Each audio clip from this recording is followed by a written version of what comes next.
അസ്സലാമലൈക്കും. ഇത് നമ്മളിന്ന് വന്നിട്ടുള്ളത് കാച്ചിൽ പുഴുക്കാണ് കേട്ടോ. ചായൻ്റെ കൂടെ കഴിക്കാൻ കറിയൊന്നും ഇല്ലാതെ തന്നെ കഴിക്കാൻ പറ്റുന്ന രീതിയിലാണ് ഇത് തയ്യാറാക്കിയിട്ടുള്ളത്. അപ്പോൾ നമുക്ക് എങ്ങനെ ഇത് ഉണ്ടാക്കണം നോക്കാം കേട്ടോ. ഇതാണ് കാച്ചിൽ കേട്ടോ. ചെറിയൊരു കാച്ചിലാണ്. ഇത് നമ്മളെ വീട്ടിൽ തന്നെ ഉണ്ടായതാണ്. ഒരു കുഞ്ഞു കാച്ചിലൊക്കെ ഒരുപാട് വലിയതാണല്ലോ കാണാറല്ലേ. ഇതൊന്ന് കട്ട് ചെയ്ത് തൊലിയൊക്കെ ചെത്തിയിട്ട് എടുക്കാം. ഓരോ നട്ടിൻ്റെ ഭാഗം ഞാൻ മുറിച്ചിട്ട് മാറ്റി വെക്കുകയാണ്. ഇത് മണ്ണിൽ വെച്ച് കഴിഞ്ഞാൽ അടുത്ത പ്രാവശ്യത്തേക്ക് മുളച്ച് വരും എന്നൊക്കെ പറയണം. നോക്കാം.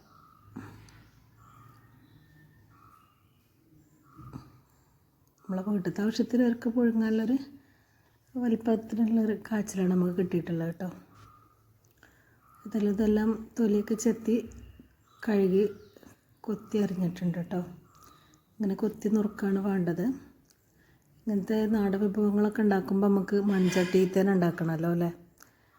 പിന്നെ മൺചട്ടിയിൽ തന്നെയാണ് ഇതൊക്കെ തയ്യാറാക്കണം കേട്ടോ. അതാണ് അതിൻ്റെ ഒരു ടേസ്റ്റും തന്നെ. അപ്പോൾ ഇത് ചട്ടിയിലിട്ട് വേവാൻ ആവശ്യത്തിനുള്ള വെള്ളം ഒഴിച്ചിട്ടുണ്ട്. ഇതൊക്കെ ഒരല്പം മഞ്ഞൾപ്പൊടി ചേർത്ത് കൊടുക്കുന്നുണ്ട്. ആവശ്യത്തിനുള്ള ഉപ്പും ചേർത്ത് കൊടുക്കാം. വേവാൻ ആവശ്യത്തിനുള്ള വെള്ളം മാത്രം ഒഴിച്ചാൽ മതി. ഒരുപാട് കറി പോലെ ഒന്നും ഒഴിക്കണ്ട കേട്ടോ. വെള്ളം അധികമായി കഴിഞ്ഞാൽ കറി പോലെ ആവുമല്ലോ. പിന്നെ ഇതെല്ലാം നമുക്കിത് അടുപ്പിൽ വെച്ചിട്ട് ഇത് വേവിച്ചെടുക്കുക. വേറെ ഒന്നും ചേർക്കണ്ട, മഞ്ഞളുപ്പ് മാത്രം ചേർത്തിട്ട് വേവിച്ചെടുക്കുക. ഇനി വെന്ത് വരുന്ന സമയം കൊണ്ട് അതൊരു ചതവ് ഉണ്ടാക്കിയെടുക്കുകയാണ്. അതിനൊരു 8-10 അല്ലി ചെറിയ ഉള്ളി ഉണ്ടല്ലോ, ചുവന്ന ഉള്ളി, അതെടുത്തിട്ടുണ്ട്. അതൊന്ന് കല്ലിലിട്ട് നന്നായിട്ട് ചതച്ചെടുക്കാം. മിക്സിയിലിട്ട് ചതച്ചാലൊന്നും അതിൻ്റെ ആ ഒരു ഇത് കിട്ടില്ല. അതുകൊണ്ടാണ് കല്ലിലിട്ട് ചതക്കുന്നത്. 2-3 വറ്റൽമുളക് കൊടുത്തിട്ടുണ്ട്. ഇതൊന്ന് ചതച്ചെടുത്ത് വരട്ടെ കേട്ടോ.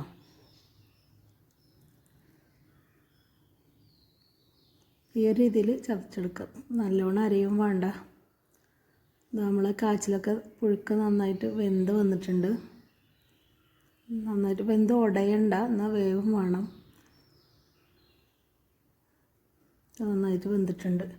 നമ്മളൊരു ചട്ടിയിൽ വെളിച്ചെണ്ണയാണ് ഒഴിച്ച് കൊടുത്തിട്ടുള്ളത്.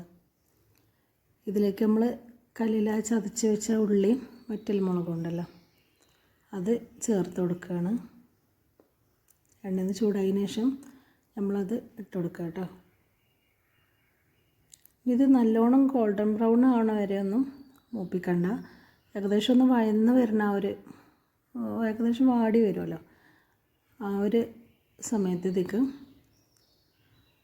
കറിവേപ്പിൻ്റെ ഇലയും 2 ഉണക്കമുളക് കൂടി മുറിച്ചിട്ടിട്ട് കൊടുക്കണം കേട്ടോ.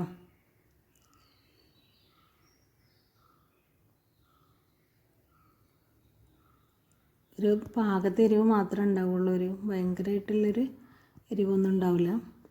കറിയായിട്ടേക്കുള്ള ടേസ്റ്റ് ഈ ഒരു ഉള്ളി മൂത്തിട്ടുന്ന ആ ഒരു ടേസ്റ്റ് കേട്ടോ ഈ ഒരു പുഴുക്കിൽ വരണത്. ഈ ഉള്ളിൻ്റെയും മുളകിൻ്റെയും കറിവേപ്പിൻ്റെ ഒക്കെ ടേസ്റ്റ് ആ ഒരു പുഴുക്കിൽ നല്ല ടേസ്റ്റാണ്. ഇതൊന്ന് ചൂടാറി വരുമ്പോഴാണ് നമുക്ക് കഴിക്കാൻ ഏറെ ടേസ്റ്റ് കേട്ടോ. അതായത് പാകത്തെ പരുവായപ്പോൾ ഞാൻ ഇത് കൊഴിച്ച് കൊടുത്തിട്ടുണ്ട്. നല്ല ടേസ്റ്റ് ആയിട്ടുള്ളൊരു കാച്ചിൽ പുഴുക്കാണ് കേട്ടോ. കാച്ചിലൊക്കെ കിട്ടുമ്പോൾ ഇതുപോലെയൊക്കെ ഒന്ന് ട്രൈ ചെയ്ത് നോക്കുക. കറിയൊന്നും ഇല്ലാതെ തന്നെ എല്ലാവർക്കും ഇഷ്ടപ്പെടുന്ന രീതിയിലുള്ളൊരു വിഭവമാണ് കേട്ടോ. ചായൻ്റെ കൂടെ കഴിക്കാൻ ഏറ്റവും ടേസ്റ്റാണ്. അതാണ് ഒരു ഏകദേശം തണുത്ത് വന്നതിന് ശേഷം ഒരു ഉപ്മാവിൻ്റെ ഒക്കെ രൂപത്തിലാണിത് വന്നിട്ടുള്ളത് കേട്ടോ. നല്ല ടേസ്റ്റ് ആയിട്ടുള്ള ഓരോ കാച്ചിൽ പുഴുക്കാണ്. എല്ലാവരും ട്രൈ ചെയ്ത് നോക്കാം. ഇൻഷാ അല്ലാഹ് പുതിയൊരു വീഡിയോ ആയിട്ട് ഇനിയും കാണാം.